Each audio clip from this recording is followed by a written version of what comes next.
Paulo e Estevão, pelo Espírito Emmanuel.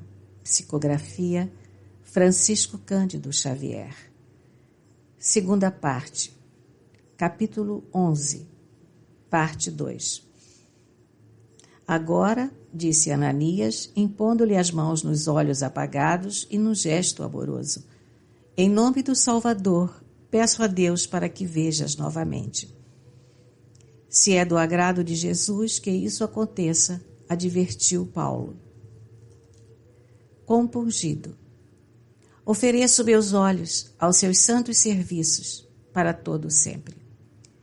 E como se entrassem em jogo forças poderosas e invisíveis, sentiu que das pálpebras doridas caíam substâncias pesadas, como escamas, à proporção que a vista lhe voltava, embebendo-se de luz. Através da janela aberta, viu o céu claro de Damasco, experimentando indefinível ventura naquele oceano de claridades deslumbrantes.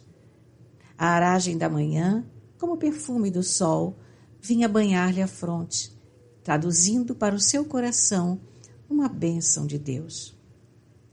Vejo, agora vejo. Glória ao Redentor de minha alma!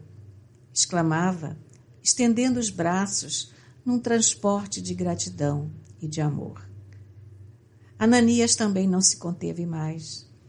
Em face daquela prova inaudita da misericórdia de Jesus, o velho discípulo do Evangelho abraçou-se ao jovem de Tarso, a chorar de reconhecimento a Deus pelos favores recebidos.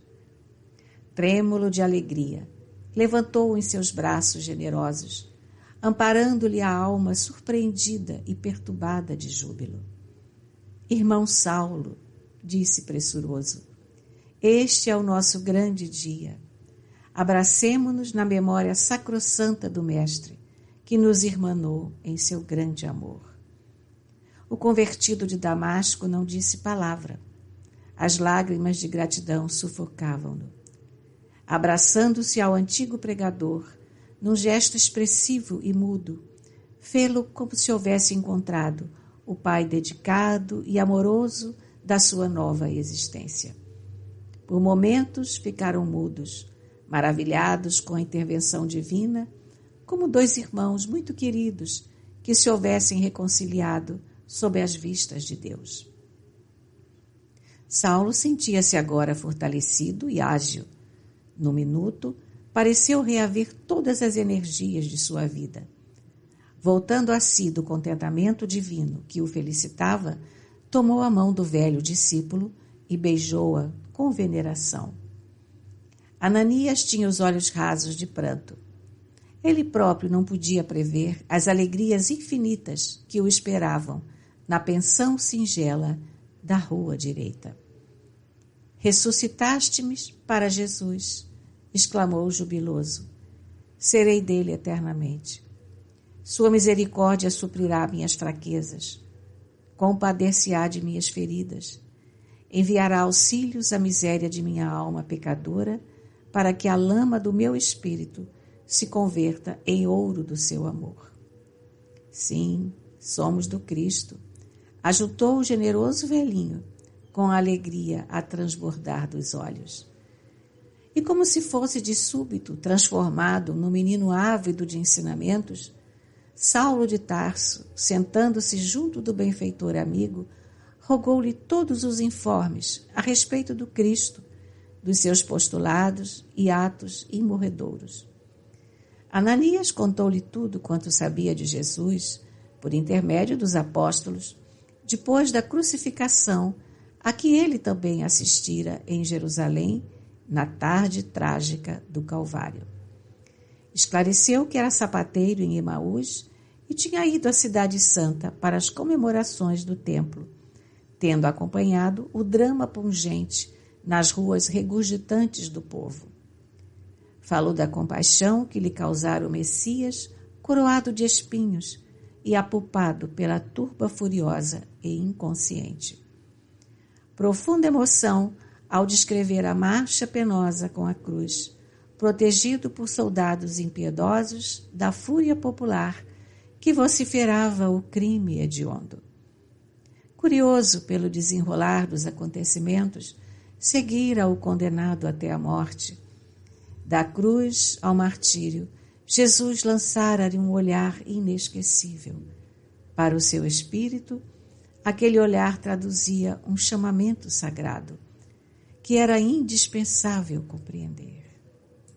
Profundamente impressionado, a tudo assistiu até o fim. Daí a 3 dias, ainda sob o peso daquelas angustiosas impressões, eis que lhe chega a nova alvissareira de que o Cristo havia ressuscitado dos mortos para a glória eterna do Todo-Poderoso. Seus discípulos estavam ébrios de ventura. Então, procurou Simão Pedro para conhecer melhor a personalidade do Salvador. Tão sublime a narrativa, tão elevados os ensinamentos, tão profunda a revelação que lhe aclarava o espírito, que aceitou o Evangelho sem mais hesitação. Desejoso de compartilhar o trabalho que Jesus legara aos que lhe pertenciam, regressou a Emaús, dispôs dos bens materiais que possuía e esperou os apóstolos galileus em Jerusalém, onde se associou a Pedro nas primeiras atividades da Igreja do Caminho. A essência dos ensinamentos do Cristo vitalizara-lhe o espírito. Os achaques da velhice haviam desaparecido. Logo que João e Filipe chegaram a Jerusalém para cooperar com o antigo pescador de Cafarnaum na edificação evangélica, combinaram sua transferência para Jope, a fim de atender a inúmeros pedidos de irmãos desejosos de conhecer a doutrina. Ali estivera, até que as perseguições intensificadas com a morte de Estevão obrigaram-no a retirar-se. Saulo bebia-lhe as palavras com singular elevo, como quem franqueava um mundo novo. A referência às perseguições avivava os remorsos acerbos. Em compensação, a alma estava repleta de votos sinceros, promissores de uma vida nova. É verdade, dizia, enquanto o narrador fazia longa pausa, vim a Damasco com a outorga do templo para vos levar preso a Jerusalém, mas fostes vós que chegastes com a outorga de Jesus, e a ele me julgistes para sempre. Se vos algemasse na minha ignorância, levar-vos-ia ao tormento e à morte. Vós, salvando-me do pecado, me transformastes em escravo voluntário e feliz. Ananias sorriu, sumamente satisfeito. Saulo pediu-lhe, então, falasse de Estevão, no que foi atendido com solicitude. Em seguida, pediu informes da sua viagem de Jope a Jerusalém. Com muita prudência, desejava do benfeitor qualquer alusão a Abigail. Formulando o pedido, fê-lo com tal inflexão carinhosa, que o velho discípulo, adivinhando-lhe o intuito, falou com brandura. Não precisarás confessar teus anseios de moço. Leio em teus olhos o que principalmente desejas. Entre Jope e Jerusalém, descansei muito tempo na vizinhança de um compatrício que, apesar de fariseu, nunca privou os empregados de receberem as sagradas alegrias da Boa Nova. Esse homem, Zacarias, tinha sob seu teto um verdadeiro anjo do céu. Era a jovem Abigail, que depois de receber o batismo de minhas mãos, confessou que te amava muito. Falava do teu amor com ternura ardente e muitas vezes me convidou a orar pela tua conversão a Jesus Cristo.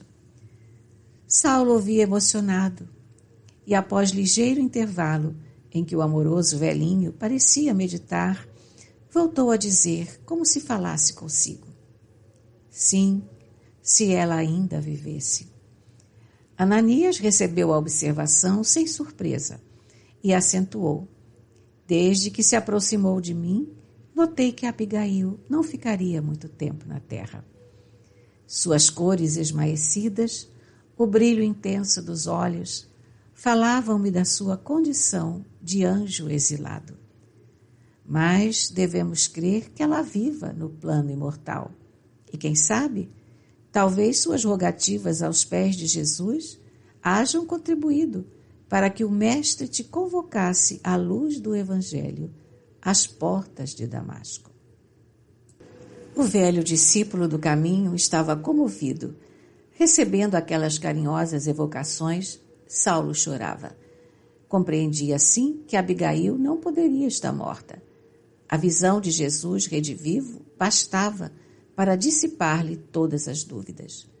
Certamente, a escolhida de sua alma apiedara-se de suas misérias, rogara ao Salvador com insistência lhe socorresse o espírito mesquinho e, por venturosa coincidência, o mesmo Ananias que lhe havia preparado o coração para as bênçãos do céu, estendera-lhe igualmente as mãos amigas, cheias de caridade e perdão. Agora pertenceria para sempre àquele Cristo amoroso e justo, que era o Messias prometido. Nas emoções extremas que lhe caracterizavam os sentimentos, passou a considerar o poder do Evangelho, examinando seus ilimitados recursos transformadores. Queria mergulhar o espírito nas suas lições iluminadas e sublimes, banhar-se naquele rio de vida, cujas águas do amor de Jesus fecundavam os corações mais áridos e desertos. Aquela meditação profunda empolgava-lhe agora a alma toda. Ananias, meu mestre, disse o ex-rabino com entusiasmo, onde poderei obter o Evangelho Sagrado? O antigo discípulo sorriu com bondade e observou: antes de tudo, não me chames mestre. Este é e será sempre o Cristo. Nós outros, por acréscimo da misericórdia divina, somos discípulos, irmãos na necessidade e no trabalho redentor. Quanto à aquisição do Evangelho, somente na Igreja do Caminho, em Jerusalém, poderíamos obter uma cópia integral das anotações de Levi. E, revolvendo o interior de surrada patrona, retirava alguns pergaminhos amarelentos, nos quais conseguira reunir alguns elementos da tradição apostólica. Apresentando essas notas dispersas, Ananias acrescentava: verbalmente tenho de cor quase todos os ensinamentos, mas no que se refere à parte escrita, aqui tens tudo o que possuo. O moço convertido recebeu as anotações assaz admirado.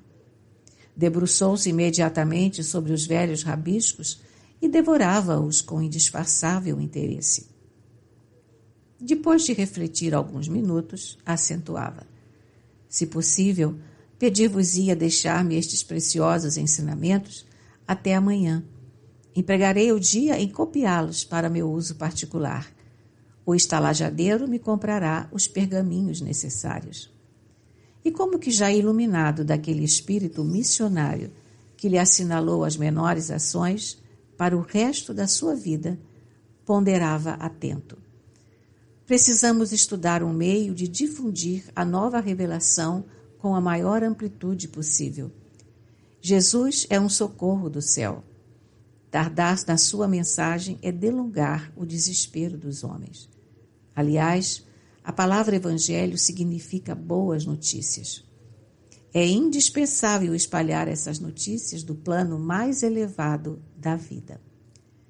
Enquanto o velho pregador do caminho observava o interessado, o convertido de Damasco chamou o hoteleiro para comprar os pergaminhos. Judas surpreendeu-se ao verificar a cura insólita. Satisfazendo-lhe a curiosidade, o jovem de Tarso falou sem rebuços: Jesus enviou-me um médico. Ananias veio curar-me em seu nome. E antes que o homem se recobrasse do espanto, cumulava-o de recomendações a respeito dos pergaminhos que desejava, entregando-lhe a quantia necessária. Dando largas ao entusiasmo que lhe ia na alma, dirigiu-se novamente a Ananias, expondo-lhe seus planos. Até aqui ocupava o meu tempo no estudo e na exegese da lei de Moisés. Agora, porém, encherei as horas com o Espírito do Cristo. Trabalharei nesse mister até ao fim dos meus dias. Buscarei iniciar meu trabalho aqui mesmo em Damasco. E fazendo uma pausa, perguntava ao benfeitor que o ouvia em silêncio. Conheceis na cidade um rapaz fariseu de nome Sadoc? Sim, é quem tem chefiado as perseguições nesta cidade. Pois bem, continuava o jovem tarcense atencioso, amanhã é sábado e haverá preleção na sinagoga. Pretendo procurar os amigos e falar-lhes publicamente do apelo que o Cristo me endereçou. Quero estudar vossas anotações ainda hoje, porque me darão assunto para a primeira prédica do Evangelho. Para ser sincero, disse Ananias com a sua experiência dos homens, acho que deves ser muito prudente nesta nova fase religiosa. É possível que teus amigos da sinagoga não estejam preparados para receber a luz da verdade toda. A má-fé tem sempre caminhos para tentar a confusão do que é puro. Mas, se eu vi Jesus, não tenho o direito de ocultar uma revelação incontestável, exclamou o neófito, como a salientar, antes de tudo, a boa intenção que o animava. Sim, não digo que fujas do testemunho, explicou calmo o velho discípulo, mas devo encarecer a maior prudência nas atitudes, não pela doutrina do Cristo, superior e invulnerável a quaisquer ataques dos homens, mas por ti mesmo. Por mim nada posso temer.